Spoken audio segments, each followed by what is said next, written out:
If you're trying to lose weight and just feel stuck, feel like everything is really difficult, this video is definitely for you. You're exactly the person I'm trying to get this video to. In the last 2 weeks, I've been working diligently to change my life. I'm no expert.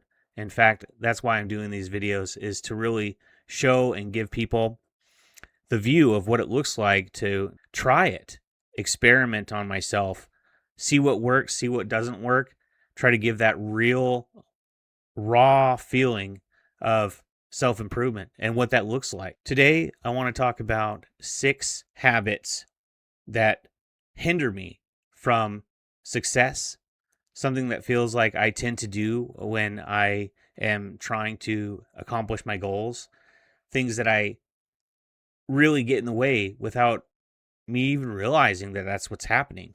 It's like it's so stealth, or maybe it's even part of my subconscious. So stick around for the end of the video. I do have a bonus habit. I'm actually kind of excited about that. It is a really good idea because in this video I'm listing 6 habits that are bad and things that we need to be mindful for. But at the end of the video, I do have a habit that can help you success and negate some of these bad habits.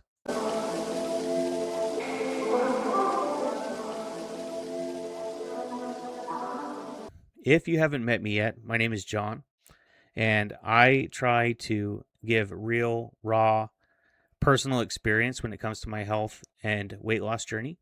Like I was saying before, I'm definitely not perfect, but I hope that's what's enjoyable about this, is that you can be in the passenger seat with me. So here we go. We're going to talk about 6 bad habits that have hindered me from my success, not only just right now, but in the past. All or nothing mentality. This first one is probably one of the biggest ones for me, and probably one of the most stealthiest one. What I've found with all or nothing mentality is that usually I start to say I got to be perfect in everything I do, and I'm even struggling with that during the content game. You know, I everything has to be perfect. I have to be able to adhere to a certain set of standards, and if I deviate from them, then I start to feel like I'm failing. So all or nothing mentality is something, if I was to give an example, would be like you're doing really great for a whole week. Wonderful. Everything is going perfect. You're even losing weight. You can even see it dropping on the scale. And then all of a sudden you get these cravings. You know, maybe you had a bad day at work. Maybe the cravings crept up and you didn't have somebody who was in your corner supporting you, and you were like, "Hey, look, let's go to Carl's Jr." And nothing is stopping you from doing it. Not the thought of your goals, not your ambitions, not your why. Nothing stops you from breaking down. You eat that, you eat out, you break your diet. Next thing you know, you feel ashamed, you feel guilty. Anybody knows that this is what this is like, right?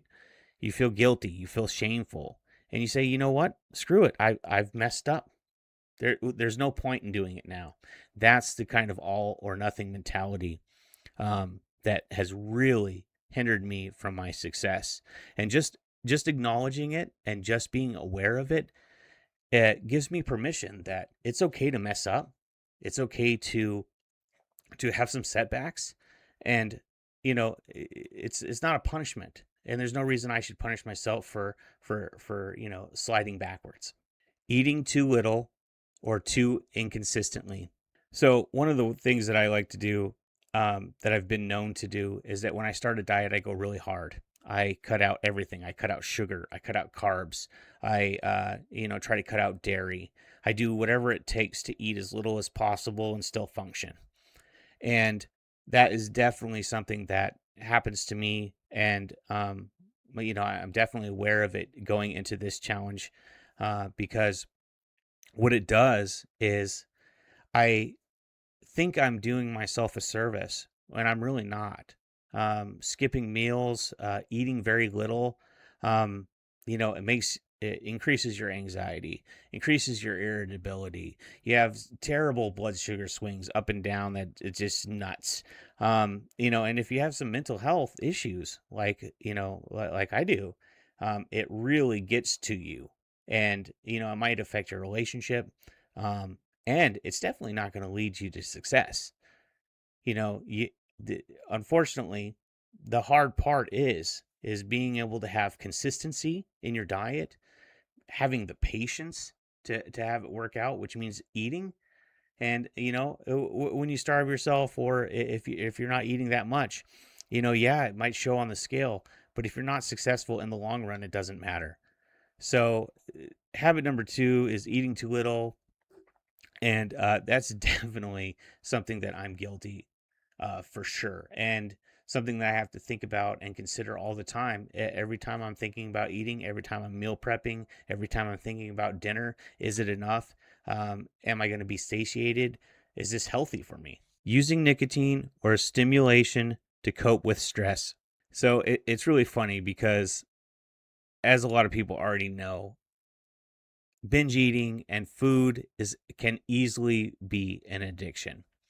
And I'm definitely part of that club. I'm definitely addicted to food. I not only like the way it tastes, I like the activity of it.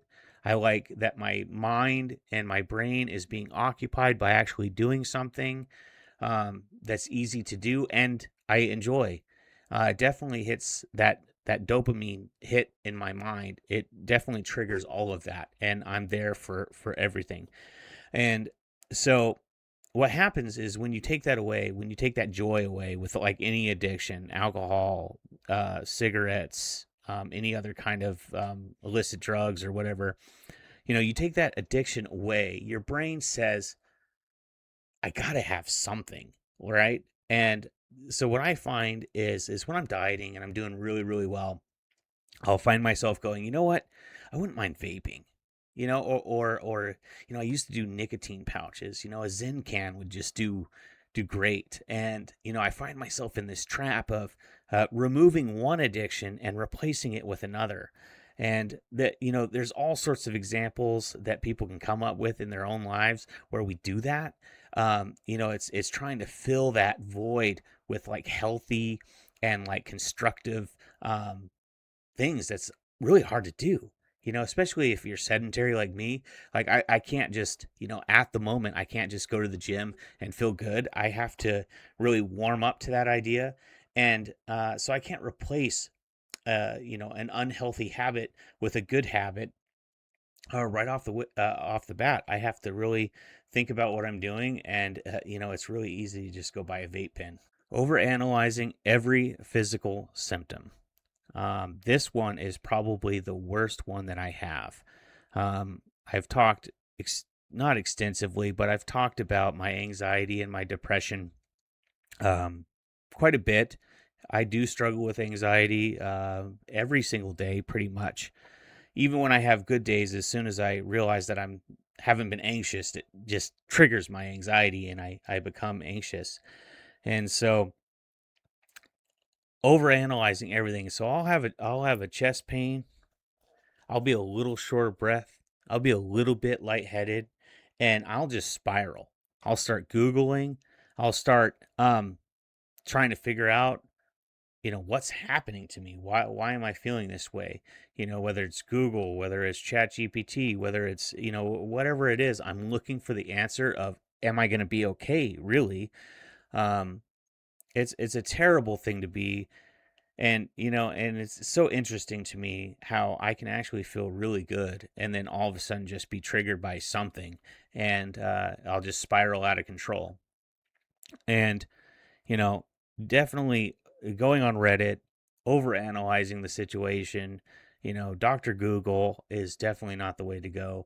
And sometimes you just have to take a step back, try to listen to your body, which is really hard to do, and just realize that you're okay. Your body's going through changes as you're dieting, as you're making these health choices. You know, it's a big impact on your body, and it takes a long time for your body to adjust. Pushing through fatigue instead of resting. Definitely guilty of this one. Remember, this is my top six. Maybe you can relate to some of them. But pushing through fatigue instead of resting is really hard for me to do because I'm always telling myself more. This goes back to habit number one, where I am, having that all or nothing mentality. I feel like if I'm placent, if I'm not doing anything, it's not good enough and I'm not going to get the results. So I just got to push harder, push harder, push harder. And that's not so much this time with this health journey because I've actually been doing really, really well with pacing myself and figuring out a nice flow of how I need to treat my body. But definitely in the past, I've failed a number of times from doing this. One example would be a walking challenge. I got a 30-day walking challenge, and out the gate, I just go and get like 12,000 steps the first day. Keep in mind, I'm one of those people that have a sedentary desk job, and I get on average, if I'm doing a little bit better now, but on average, I was getting about 3,500 steps per day. So when I go from 3,500 steps to 12,000, I do that for 4 days, and I'm down and out. I really can't function at that point. And it's just because I go too hard. I push through the tiredness and say that, if I don't do this, I'm weak and I'm not going to be successful. And that's not the kind of mentality you have to have this, the kind of success that we're looking for, which is long term, lifelong success when it comes to your health. Obsessing over small setbacks. So this one kind of ties in with a lot of the other bad habits is, the all or nothing mentality, the pushing too hard, obsessing over small setbacks. I mean, that's just like I was giving the example with having those cravings, and there's nothing that's stopping you from having that Carl's Jr. I'm going to refer to Carl's Jr. a lot because that's my vice. That's my favorite fast food. And I tell you what, sometimes I have the cravings, and there's nothing that could stop me from getting it. Now, that hasn't happened yet, and I'm not anticipating for it to happen. And when I use yet, I'm like, I hope it doesn't happen at all. But if that scenario came up, or let's do another scenario where you have an obligation to have an outing with friends or family, and your intentions are sound, they're perfect. You're going into this, I'm going to eat healthy, I'm going to pay attention to what I'm doing, I'm not going to succumb to too much temptation. You end up being talked into a beer, you eat too much, and then the next day you wake up and you feel like crap. You feel like you failed again with the all or nothing. You're ashamed, you're disappointed in yourself, and you say, you know what, um, I'm done. And that's too bad. That's not the way to live, and that's not a way to be successful in this journey. Because, to be honest with you, I'm gonna have setbacks. You might have setbacks, and that's okay. There's no point where you should just throw in the towel because you had a mishap in your journey. If you've gone 3 weeks, you've gone 3 weeks being successful. And one night of messing up isn't going to negate and ruin that, because hopefully, the person that you've become, the things that you've learned on this journey so far, is still there. You've learned that during those 3 weeks. So dust yourself off, get back on the plan, get onto the self-improvement, get onto the health, being health conscious and making those better choices in your life. And so, yeah, that's definitely obsessing over small setbacks is definitely a really terrible habit that I've had in my life. Building a daily stability anchor. Now, I really like this one because it's probably one of the simpler things you can do. And this doesn't exactly have to pertain to your health and wellness journey, but it definitely helps. Is coming up with that habit that is so winnable. Whether it's making your bed, whether it's 10 minutes on the treadmill, whether it's, just cleaning up around the house, whatever it is that might be something that you're neglecting in your life, If it's a habit that you can do that says, hey, look, I can do this. If I just spend 5 or 10 minutes, I can create this habit. That's the kind of stability anchor that we're looking for. And what's so useful about the stability anchor is because you could have the rest of your day fall apart, right? But if you have this promise to yourself that, hey, no matter what, I'm going to get on the treadmill for just 5 minutes, even if I've messed everything up, it's the easiest thing I can do. Turn the power button on in the treadmill, get on there for 5 minutes. That is the kind of stability that you're looking for. So even if you've failed all those other things, you could say, hey, look, I've accomplished my stability anchor. I'm still in this. I can still win. Everything is possible. And nothing's going to stop me from being successful in the long run. Hopefully that keeps your mind in the game so you can say, hey, look, I might have failed at this. I might have been overwhelmed with this. I might have been feeling like I was having the all or nothing mentality, but I am grounded through my stability anchor and doing that one habit that I know and knew I could do every single day. And I think that's really something that is can be valuable, not only to you but to me, of course. I mean, these are things that I'm trying to practice in my own life, and you don't have to have six perfect habits to replace these six bad ones. You can have that one stability anchor that says, "Hey, look, this is what I'm going to do." In the very beginning of my health journey, just a couple of weeks ago, when I did that first short, I was saying to myself, I just need to not overeat. That was it. It's that's actually a pretty big one. I could have gone a little bit easier, but to me, in my mind, like if I just don't overeat, I'm successful. If I just sit around on the couch, I just lay around, watch TV, I don't do anything else, but for somehow I'm able to not overeat, I'm a success.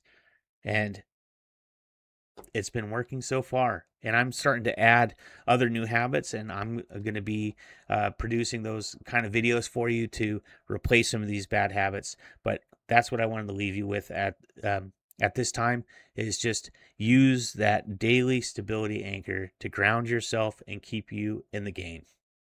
If you've seen yourself do any of these six habits, feel free to let me know. I'm really curious on if I'm the only one. I think a lot of times we go on the internet, we're searching for answers. We're also searching for people that might be going through exactly the same things we're doing, whether it's, my problem, which is binge eating and just overeating in general, or, somebody who deals with sweets, or whether they're living a sedentary life.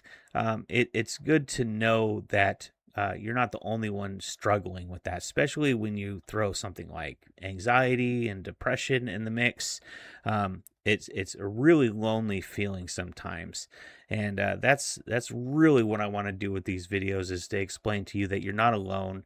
There is definitely people and myself that have been going through the same kind of thing, and we're just sick and fed up and ready to try to change our life.